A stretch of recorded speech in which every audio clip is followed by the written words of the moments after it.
I never expected you to become so successful. You really are my daughter. I'm so proud of you."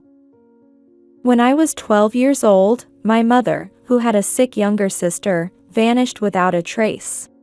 We had no contact and I didn't even know where she was, but one day, after I became an adult, she suddenly showed up at my workplace.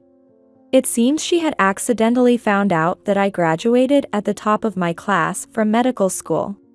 And now, she came back to use me, after abandoning me once. What now, after all this time, on her own terms? The sight of my mother trying to cozy up to me now that I'm well known was revolting, and I even felt nauseated. The reason I wanted to become a doctor was to reduce the number of people suffering from illnesses like my sister. Not to gain my mother's approval. Please go back. You are no longer someone who has nothing to do with me.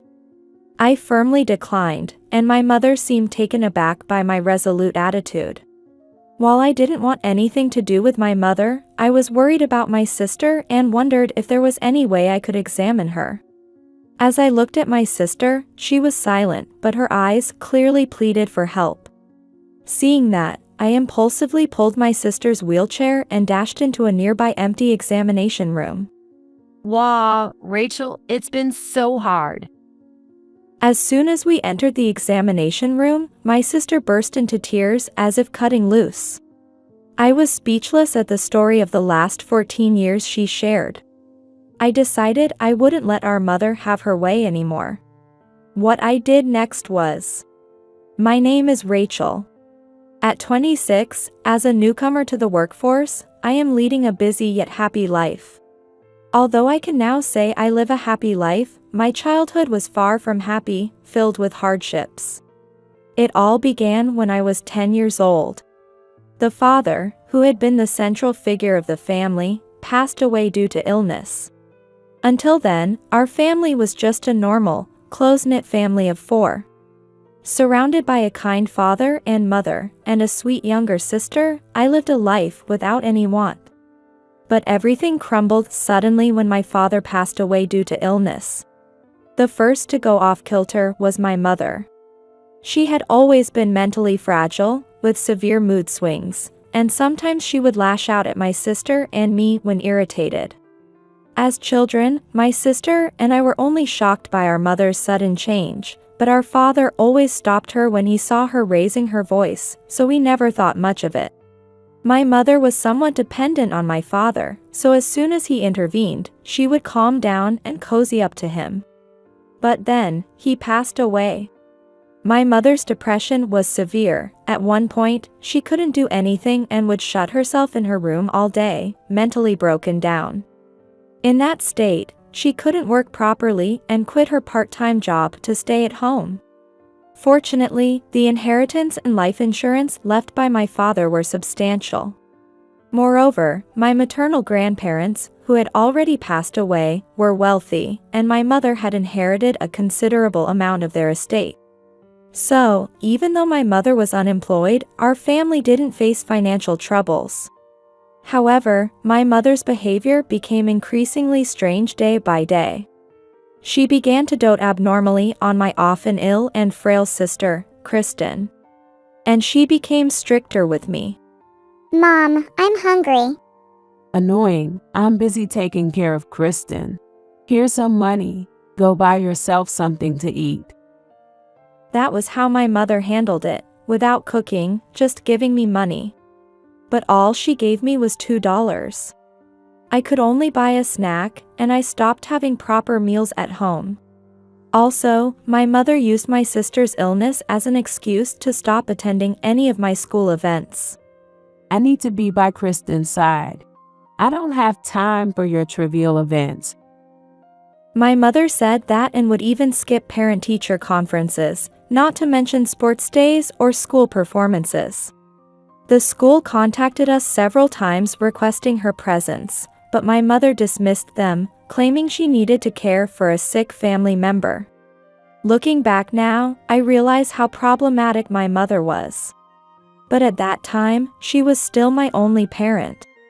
And I loved my sister too and was worried about her frailty.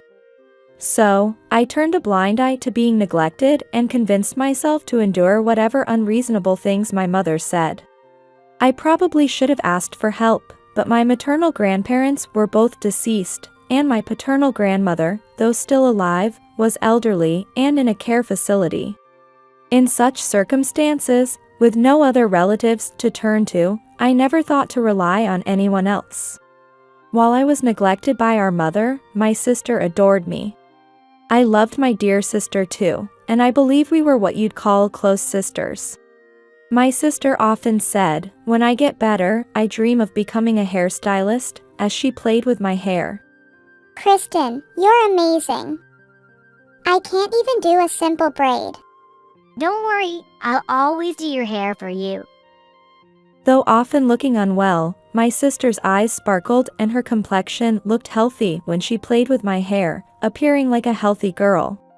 As time went by, my mother's treatment towards me escalated for the worse. Previously, she just neglected me, but then she started to verbally abuse me. You really are an attractive child. Why don't you try to be more like Kristen? I don't need a daughter who isn't cute. Kristen is all I need. Such words from our mother, denying my existence, hurt me at first, but gradually I got used to them and began to feel worthless. Moreover, I was often kept away from my beloved sister. Kristen doesn't have much strength, so don't tire her out. What if she gets sick? Every time my mother caught me in Kristen's room, she'd chase me out. My sister and I wanted to talk but couldn't. Instead, we communicated more with glances, eventually understanding each other's thoughts just by eye contact. When I looked into her eyes feeling relieved she seemed well, she'd make a face that seemed to say, "Thank you," or if she was hungry, I'd sneak her a cookie and she'd be overly delighted. Our secret communication was just between the two of us, strengthening our bond. However, my mother didn't like that we remained close despite her attempts to separate us, and her harassment and verbal abuse got even worse. Perhaps she disliked my curious and independent nature. My mother was the type who needed to feel needed by someone. While my father was alive, she felt fulfilled by devoting herself to him, but after his death, she lost her focus of devotion. To her, my frail sister was the perfect object of her care.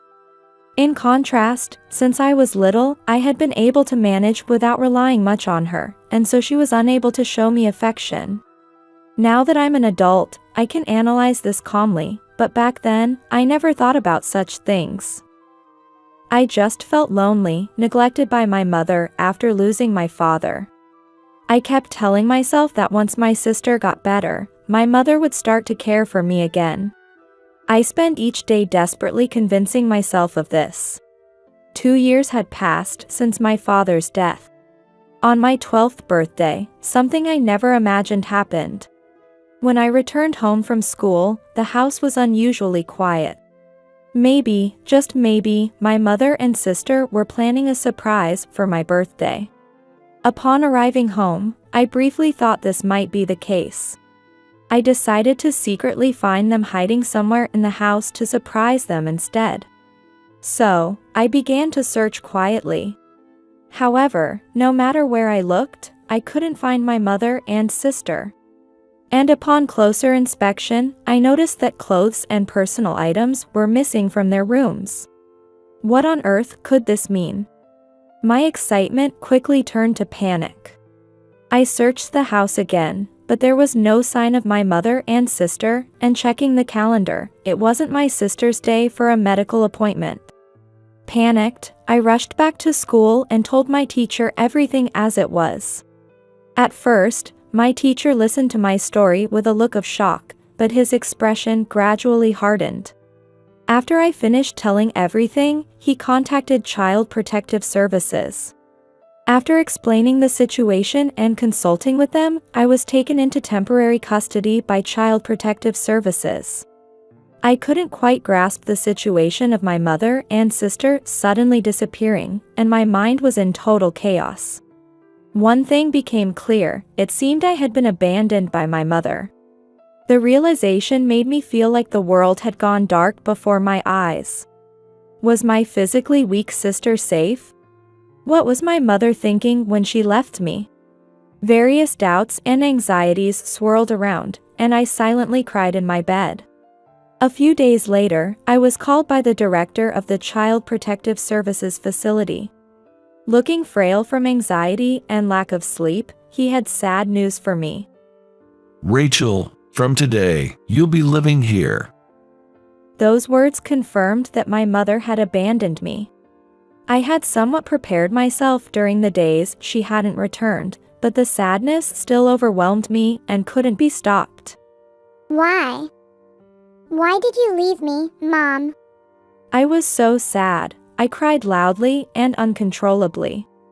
The director held me in his arms until I stopped crying. Life at the facility was comfortable and without hardships. In some ways, it was even easier since I didn't have to worry about meals like before. However, no matter how much I got used to living there, the loneliness and anxiety never disappeared, and I gradually became mentally exhausted. My interest in various things, which I had before entering the facility, faded, and the dark, quiet nights frightened me so much that I couldn't sleep.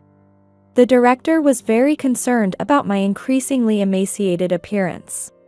He would talk to me and stay by my side to distract me, and even presented quizzes to entertain me. Talking with him was fun and took my mind off things, but when I was alone, I fell into brooding thoughts and spent many sleepless nights. Then one day, a turning point came. The director handed me a piece of paper with a smile. You have a brilliant mind. You can be anything you want to be. You should see and listen to a variety of things.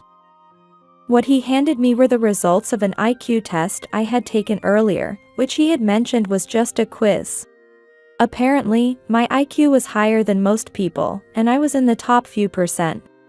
Seeing the director more excited and happier than me opened my eyes. Because of being neglected and verbally abused by my mother, I had thought I was worthless. But the director praised me. That alone made me incredibly happy. Later on, I met a couple who wanted to become my foster parents. Wanting to take in someone else's child, I wondered if they were up to something. At first, although I didn't say it out loud, I was wary of them. But after several meetings, my wariness faded. They were genuinely good people and treated me like their real parent would. With gratitude, I eventually began to call them Mom and Dad. Years passed, and by my sophomore year in high school, my foster parents asked if I would become their child, and I joyfully agreed. Thus, we completed the adoption process and officially became a family. My time with my adoptive parents was filled with happiness. However, a few months after we became a family, my adoptive father suddenly fell ill. Fortunately, he was rushed to the hospital and the surgery was successful. But he had to stay in bed for a while, and my adoptive mother often looked worried. Seeing my adoptive parents like this reminded me of when my biological father died from an illness. My father gradually losing his vitality. My mother crying out in sorrow. And my sister, always frail, with a fleeting smile. I wanted to reduce the number of people saddened by illness, even if just by one. With that strong desire, I decided to pursue a career in medicine. I studied hard and was admitted to a prestigious university's medical school. Being naturally good at studying, I was able to enroll as a scholarship student.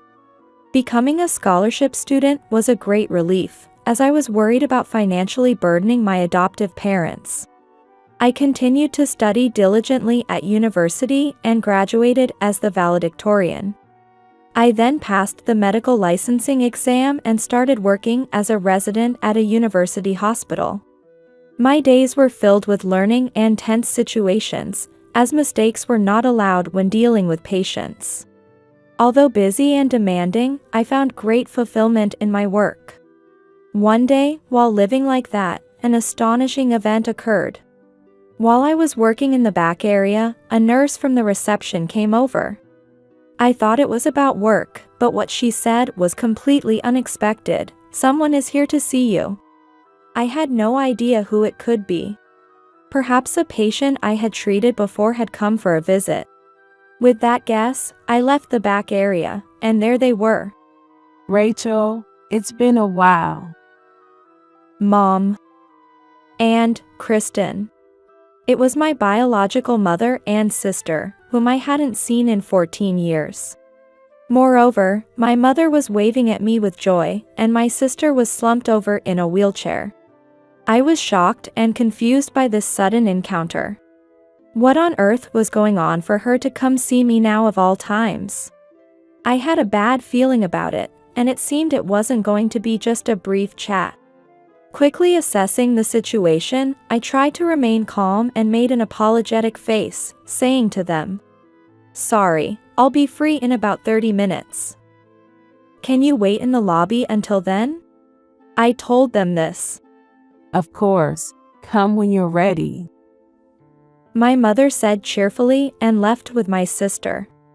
Watching their backs, I felt intense anger towards my mother. After abandoning me, she now reappeared as if nothing had happened, acting all familiar. I had no idea what she was thinking, but I certainly had a bad feeling about it. Working through my mixed feelings, I rushed to meet them during my break. As soon as my mother saw me, her face lit up clearly. Overwhelmed by emotion and indignation, I confronted her. "Why are you here? More importantly, why now, after all this time?" Ignoring my cold gaze, my mother smiled brightly and responded, I saw you on TV recently. I couldn't believe how accomplished you've become. It shocked me so much that I just had to come. Indeed, about a year ago, I had discovered a rare medical case and presented it at a major conference with a renowned doctor. Since then, research on that disease had progressed, and recently there had been news that a treatment might be developed based on my findings. My mother had seen an image of me presenting at the conference on the news, and that's why she had come to see me. Just like my daughter. I was so proud. While my mother said this with a laugh, my heart grew colder. She had abandoned me unilaterally, and now, seeing my fame, she had turned around, trying to get close to me again, which made me nauseous. "Since you left that house, where have you been and what have you been doing all this time?" I barely managed to hold back from yelling at her in frustration and asked quietly instead. However, my mother ignored my question and said, Actually, I have a favor to ask of you. Despite being annoyed by her usual selfishness, I was more curious about what she could possibly want. Why is Mom coming all the way here?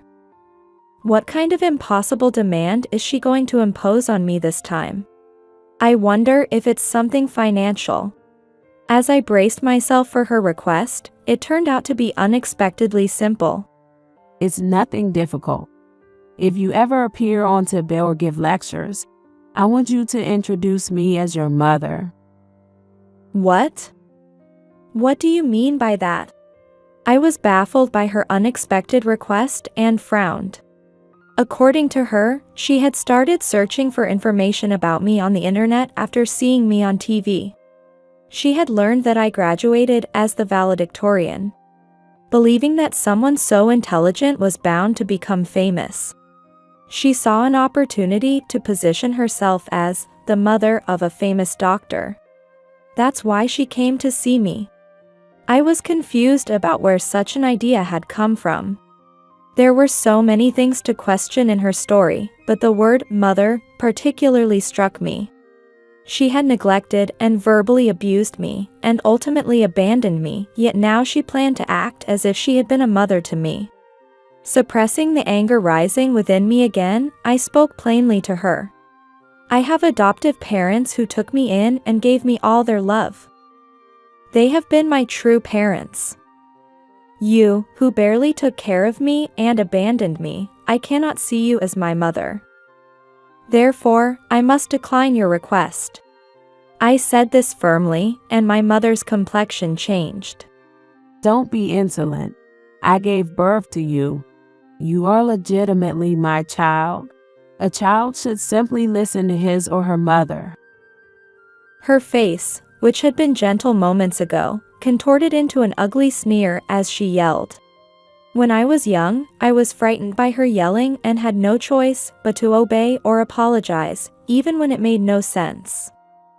But now, I'm an adult. Having received so much love from my adoptive parents, I was no longer afraid of her. I wanted nothing to do with her ever again. With those feelings, I firmly told her off. "You are no longer someone who matters to me, so I don't need to listen to you.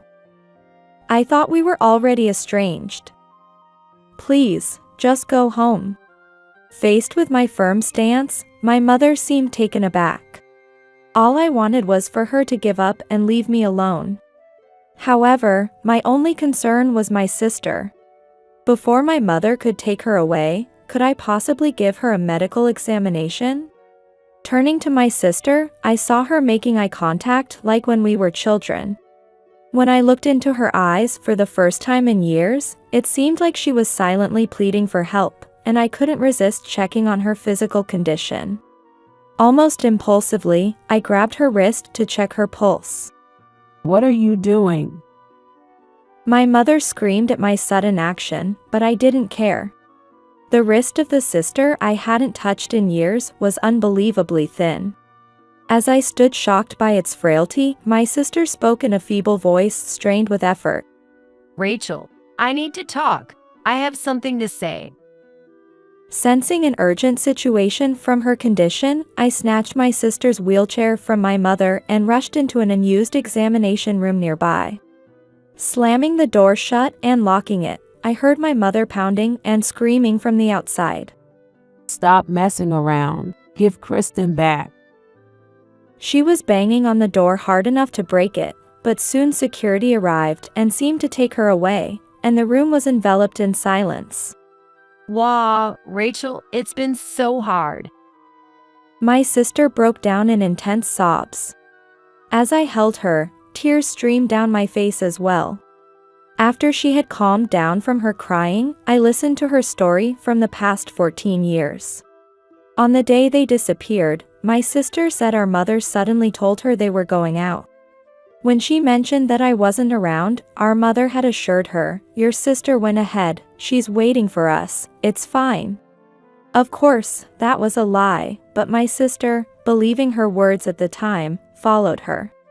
However, the place they ended up was a strange and far distance from our home. And, obviously, I wasn't there. Realizing she had been lied to by our mother, my sister initially cried a lot from anxiety and loneliness.